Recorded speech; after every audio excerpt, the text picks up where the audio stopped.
Hello guys, your most welcome on this channel. आपका स्वागत है। आज का हमारा टॉपिक है how to control the mind in extreme rage situation. बहस के कंडीशन में अपने माइंड को कंट्रोल कैसे करना है। तो होता यह है कि जब दो लोग आपस में बहस कर रहे होते हैं तो दोनों अपने पॉइंट को सही साबित करने के लिए एक दूसरे को एग्रेशन और अपने तर्क वितर्क कर रहे होते हैं। हर एक को उनमें से ये लग रहा होता है गुस्से की कंडीशन में कि मैं ज़्यादा सही हूँ। जो दूसरा इंसान मेरे सामने है वो मेरे आगे कुछ भी नहीं है, वो मेरी नॉलेज के सामने कुछ भी नहीं है, मेरे फिज़िकल स्ट्रेंथ के सामने कुछ भी नहीं है, मैं दूसरे से ज़्यादा बेहतर हूँ।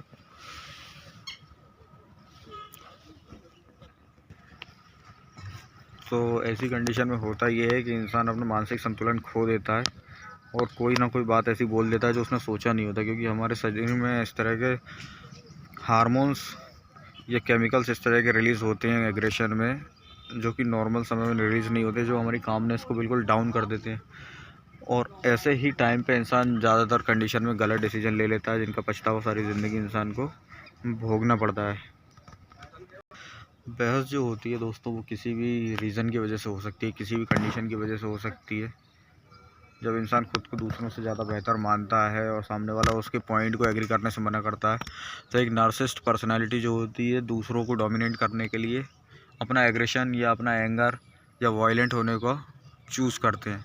लेकिन आपको इस कंडीशन में ये देख पाने के लिए, ये समझने के लिए अपने माइंड में अवेयर होना बहुत ज़रूरी है, अपने माइंड की सिचुएशन के लिए, कि माइंड जो इस कंडीशन में किस तरीके से काम कर रहा है। गुस्से में दोस्तों होता ये है रेज की कंडीशन में कि इंसान को समझ में ही नहीं आता कि वो क्या बोल रहा है और क्या उसको समझना है। उसकी ऑब्जर्वेशन और अंडरस्टैंडिंग करने की क्षमता बिल्कुल ख़त्म हो जाती है बहस करते समय या रेज की कंडीशन में। तो इसको कंडीशन को समझने के लिए सबसे पहले हमें ये समझना चाहिए कि इंसान जो दो लोग आपस में बहस कर रहे हैं, उन लोगों में वो सिचुएशन में एक थ्रेट को ऑब्ज़र्व कर रहा होता है उनका माइंड। हर एक को ये लग रहा होता है कि अगर मैं दूसरे को डोमिनेट नहीं करूँगा तो मैं डिफ़ीट हो जाऊँगा, मेरी जान को ख़तरा है। ये एक्चुअल में ऐसा नहीं होता, लेकिन उसके माइंड के प्रोसेस करने का तरीका ये रहता है कि उस दो लोगों में से हर एक के माइंड को ये लग रहा होता है कि मुझे डोमिनेट करना है, क्योंकि तभी मैं जीत पाऊँगा और सर्वाइव कर पाऊँगा। सर्वाइवल मैकेनिज़्म इनडायरेक्टली अनकॉन्शियसली काम कर रहा होता है, चाहे वो किसी भी समय में हो। कितना भी भयंकर एग्रेशन क्यों ना हो, कितनी भी रेज की कंडीशन क्यों ना हो, आपको बस खुद को अवेयर करने की ज़रूरत है। अगर आप खुद ही अवेयर होकर देख पाएंगे ये जो कंडीशन बन रही है, इसमें बस सर्वाइवल मैकेनिज़्म दो डोमिनेंट लोगों का काम कर रहा है, जिसमें से एक जो है हो सकता है कि बहुत ज़्यादा डोमिनेंट हो और एक सबमिसिव हो। तो जो सबमिसिव है उसका भी सर्वाइवल मैकेनिज़्म इस तरीके से काम करता है, वो खुद को सर्वाइव बनाए रखने के लिए सबमिसिव बिहेव करने लगता है कि कैसे भी करके इस सिचुएशन से मुझे भाग जाना चाहिए। लेकिन एक्चुअल में होता ये है कि जब तक आप अवेयर हो के सिचुएशन को नहीं देखेंगे तब तक आप इससे फ्री नहीं हो पाएंगे। और उसके लिए आपको मेडिटेशन प्रैक्टिस, अवेयरनेस, कई बार कॉन्शियस अवेयरनेस प्रोग्राम ज्वाइन करने की ज़रूरत पड़ सकती है। काफ़ी सारे आपको आर्टिकल इस विषय में मिल जाएंगे कि अपने माइंड को किस तरीके से अवेयर करना है और कैसे इस रेज की कंडीशन से बिना किसी कॉन्फ्लिक्ट के, या कॉन्फ्लिक्ट करना भी है तो उसमें अपन को तर्क क्या देना है, क्या कंडीशन बन रही है, उसके अकॉर्डिंग किस तरीके का बिहेव करना है, ये आप समझ पाएंगे। तो दोस्तों, अब तक आपको ये तो समझ में आ गया होगा कि किस तरीके से सर्वाइवल मैकेनिज्म काम करता है दो लोगों के बीच में, जब दोनों एक दूसरे को डोमिनेट करने की कोशिश करते हैं, चाहे फिज़िकली हो या फिज़िकल वायलेंस हो या तर्क हो या एग्रेशन के फॉर्म में गाली गलौज, एक दूसरे को माँ बहन की गालियाँ देना, किसी भी फॉर्म में हो सकता है। तो इसका सबसे आसान तरीका निपटने का ये है कि अपने माइंड को ट्रेन करना पड़ेगा सिचुएशन के अकॉर्डिंग, कि ये जो कुछ भी हो रहा है इसमें ऐसा कुछ ख़तरा नहीं है, मैं इस सिचुएशन को आसानी से कंट्रोल कर सकता हूँ। अगर सामने वाला इंसान खुद को ज़्यादा डोमिनेंट या ज़्यादा इंटेलिजेंट दिखाने की कोशिश कर रहा है, ओवर इंटेलिजेंट दिखाने की कोशिश कर रहा है, तो आप हाँ मिला के उससे निकल सकते हैं। आपको बहस करने की ज़रूरत नहीं है, क्योंकि आपको ये समझना पड़ेगा कि अगर मैं यहाँ पर बहस करता भी हूँ तो क्या मेरा सच में कोई फ़ायदा है, मैं कोई बहुत बड़ा मुझे गोल्ड मेडल मिलने वाला है या मैं ओलंपिक में पार्टिसिपेट करने वाला हूँ क्या इसकी वजह से? नहीं।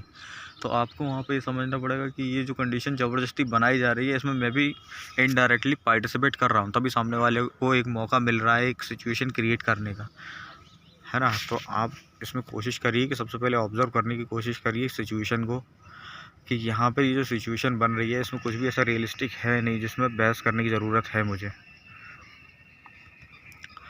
अगर आप अपने माइंड की प्रोग्रामिंग को समझ पाएँ कि माइंड इस वक्त सिचुएशन को किस तरीके से ऑब्जर्व कर रहा है, तो आपके अंदर जो थ्रेट जो आप फील करते हैं, कुछ लोगों के साथ ऐसा होता है कि बहस और एग्रेशन के कंडीशन में उनके हाथ पैर कांपने लगते हैं और लड़ाई देखते हैं तो उनको डर लगने लगता है, उनकी अंदर सर्वाइवल मैकेनिज़्म इस तरीके से काम करने लगता है।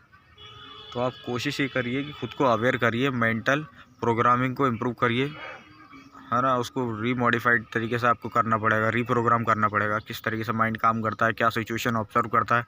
कई लोग होते हैं जिनको बहस करने से, लड़ाई करने से डर नहीं लगता, उनको मज़ा आता है एक तरीके से, और कुछ लोग होते हैं जो सबमिसिव होते हैं, उनको बहस करने में, लड़ाई करने में डर लगता है। तो आपको इसको सिर्फ अपने माइंड को रीप्रोग्राम करना है, ठीक है। रीप्रोग्राम आप कैसे कर सकते हैं? आप माइंड की प्रोग्रामिंग को, बिहेवियर, अपने बिहेवियरल पैटर्न को स्टडी करिए कि मैं किस तरीके से बिहेव करता हूँ, कहाँ कहाँ पे मुझे थ्रेट लगता है और उस थ्रेट लगने की कंडीशन में कैसा रिएक्ट करने लगता हूँ। जब आप इस तरीके को बार बार प्रोसेस को दोहराएंगे, अपने माइंड को बार बार रीड करेंगे, नोट्स बनाएंगे, तो आप जान पाएंगे सेम कंडीशन जो बन रही है उसमें ऐसा कोई थ्रेट है ही नहीं, क्योंकि आपने अपने माइंड थ्रेट क्रिएट करने की कंडीशन में आपने अपने माइंड को पूरी तरीके से समझ लिया, प्रोग्रामिंग को, पैटर्न को रीड किया है। तो उस कंडीशन में आपको दोबारा जब ऐसी कंडीशन बनेगी तो किसी भी कंडीशन में आपको डर लगना बंद हो जाएगा, या आप उस सिचुएशन में तर्क जो देना है वही करेंगे, सही डिसीजन ले पाएंगे कितने भी रेज की कंडीशन में। ठीक है दोस्तों, अगर आपको वीडियो अच्छी लगी हो तो लाइक करिए और सब्सक्राइब करिए मेरे इस चैनल को। Thank you for watching.